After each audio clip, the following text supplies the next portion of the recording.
as the vice president took the stage, he addressed those pipe bombs that were sent to Democrats. He also addressed the Pittsburgh shootings at the synagogue and 2 people who were shot to death in a parking lot because of their race. This technology can be used to weed out suspicious packages and other bomb threats.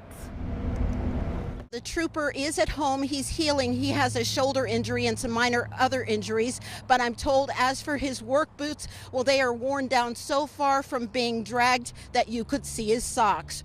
But the million-dollar question tonight is how this little girl would have come into contact with a dangerous drug that would have caused her to overdose. Some of the people I talked to say when they think of the Cleveland Indians, they think of Chief Wahoo.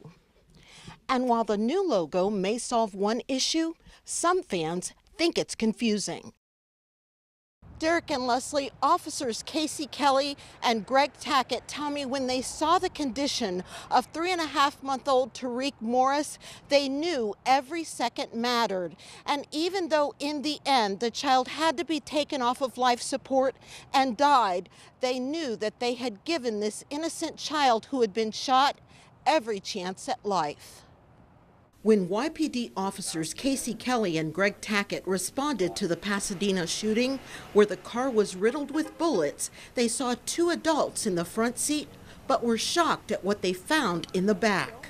It looked like a pile of clothes, to be honest with you, because they had a blanket over top of the baby carrier.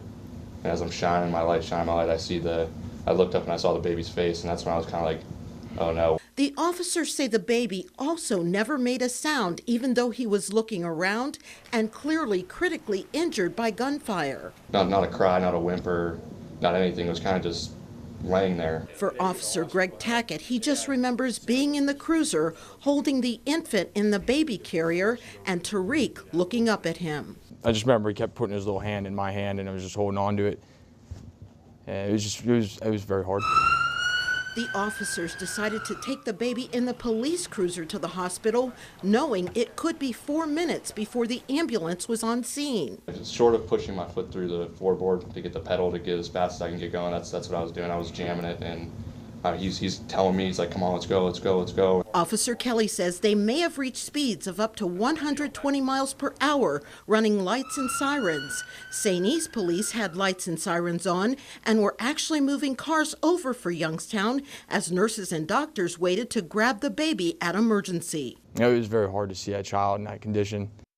Frank Elling of the Idora area has been shot at twice and been jumped by a group of teens, but it hasn't scared off this neighborhood warrior. I don't take threats well. Instead, Elling fought back, arming himself with a camera. Ever since, he's been determined to stop the opioid and heroin drug deals, overdoses, and break-ins by using his watchful eye to spook the bad guys who sometimes can allegedly be spotted in this drugstore parking lot. This is where the buyers of all types of drugs and prostitution want to come. One day, through his camera lens, the opioid epidemic really came into focus and was as real as it gets. A woman lies overdosing on the pavement, an empty pill bottle nearby. And Elling says, sadly, this wasn't the first time. One guy goes in the store, he comes back out, they had shot up, and both of them are sitting in the car, just, you can see it. I mean, they're zoned out. These images are what Elling wants to delete from his hard drive and the community's image. Now he's calling on local churches to team up by forming 24/7 community patrols. It takes not a police state, but a citizen state. Churches need to put people to work until it's done. Jeff Solik, the commander of the Mahoning Valley Drug Task Force, agrees, saying no one knows a neighborhood better than those who live in it. But understand, cleaning up the streets won't happen overnight. Society in general, they like immediate results, and we can't do these large, complex investigations like you just saw in Columbiana County. They have over 100 defendants. That was a great investigation, but I'm sure that wasn't done in 48 minutes like you see on TV. And community tips have led to the prosecutions of the criminal gangs, the Vic Boys, H Block and E Block, and dozens of drug, gun, and burglary prosecutions, including the arrest and conviction of one of the area's top heroin dealers, DeWaylin Colvin, who was linked to 4 murders. With more local news, I'm Michelle Nix. Michelle Nix broke that story at noon and is here now to tell us how the officers are doing and how all of this happened in the first place. Michelle.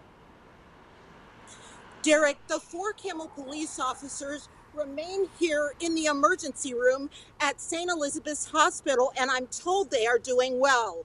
But 2 sources tell me that a nurse has now had a reaction to that same white powdery substance.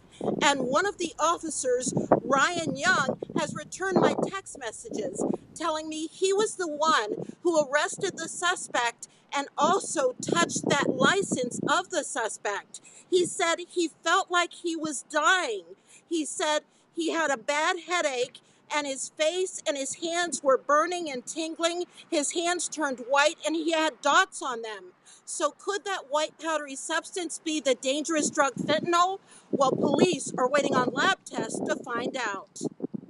This unusual day in Camel began in court. Surveillance cameras capture Christopher Patton allegedly handing off the drug Suboxone to his girlfriend, Jennifer Stitzel, who was in police custody, already facing a felony narcotics charge.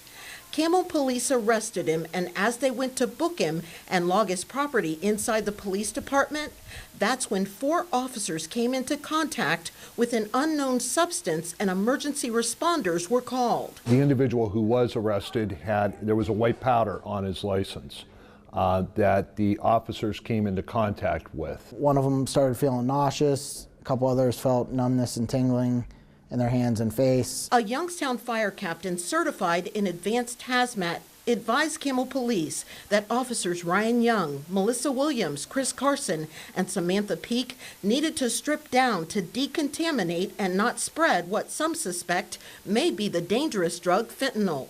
Tests are being performed at St. Elizabeth's. They had to put on some jail clothing that we had and be transported to the hospital on that. The officer in charge tells me this opioid epidemic has them on high alert, and it's unclear if the officers had an overdose-like reaction, but they do take precautions. However, powder could easily become airborne, and even if you have gloves on, it doesn't mean it's not getting on your skin, on your clothes, or in your nasal passages just by breathing. With more local news, I'm Michelle Nix. Hi. What's up, buddy? Did you vote for me? I did. Hubbard senior Preston Allen is gifted when it comes to his personality. He's the king of the hallways and could be crowned king of the school. He's great, always goes to football games, supports everybody. What's amazing is to see how far Preston has come, especially after you hear how his life started. We never ever put limits on Preston. The sky is the limit for him, and to this day, this proves it today that he's soaring, and he's soaring above the eagles in Hubbard. Preston is autistic and was adopted by Richard and Sally Allen at 23 months because he couldn't walk, talk, or sit up and was going to be put in an institution. But he's flourished since attending Hubbard High School, and his classmates campaigned and succeeded in putting him on the homecoming court. It's above a dream. As Preston practices walking with the entire court, we asked him who he would like to see become queen. He adoringly points to his teacher. Oh, thank you. As for what he told his mom when he learned about making homecoming court, and he said, "So Mom, does that mean people like me?" And I said, "Everybody likes you, Preston." Now, the king and queen, again, will be officially named here at Hubbard High School at 6:30. And whether Preston wins or loses, many people here say they already have their king.